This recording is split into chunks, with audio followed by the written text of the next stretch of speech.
In the previous video, we looked at how to use z-scores to identify outliers, and now we're going to take a look at another way to use these z-scores. So suppose you have two individuals, and we have some data on them that's normally distributed, but they have different means and standard deviations. So we can calculate those z-scores and compare them against each other. So if you're looking for something that's more average, you're looking for a z-score closer to 0. So that's telling you you're hanging out around the mean, which is another word for the average. And then the further that z-score is away from 0, either negative or positive, the more unusual it is. So if we think about that normal curve and it drops down to the tails and there's very little probability left in those tails, that's where we're getting that idea that it's more unusual. All right, so let's look at an example. We're going to compare the heights of two different people relative to their group.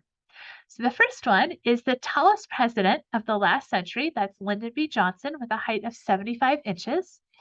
And it's known that presidents of the past century have heights with a mean of 71.5 and a standard deviation of 2.1 inches.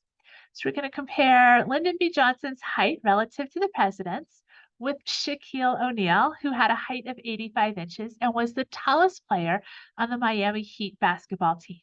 So at the time he was on the team, the basketball players had heights with a mean of 80 inches and a standard deviation of 3.3 inches.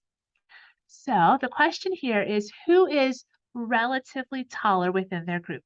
Is Lyndon Johnson among the presidents of the past century taller, or is Shaquille O'Neal among the players of the Miami Heat team?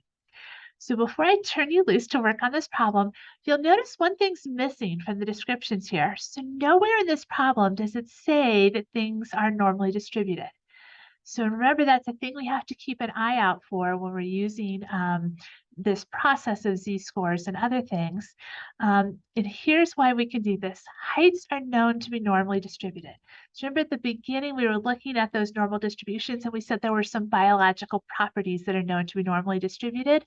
Heights is one of them. So now that we have that normally distributed, I'd love for you to go ahead and find those z-scores and decide who you think is relatively taller, so more unusual. So pause the video and give that a try.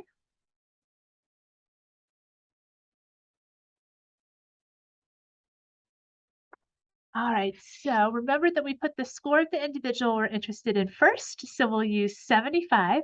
We'll subtract off 71.5 and then divide that whole thing by 2.1. So I have a z-score of 1.67 for the president. And for the basketball player, I have 85 minus 80 divided by 3.3. So I get 1.51 as my z-score. So when I'm talking about who is relatively taller, so I'm looking for a more unusual number, I'm looking for a number further away from the mean. So that's going to be the 1.67 and Lyndon Johnson.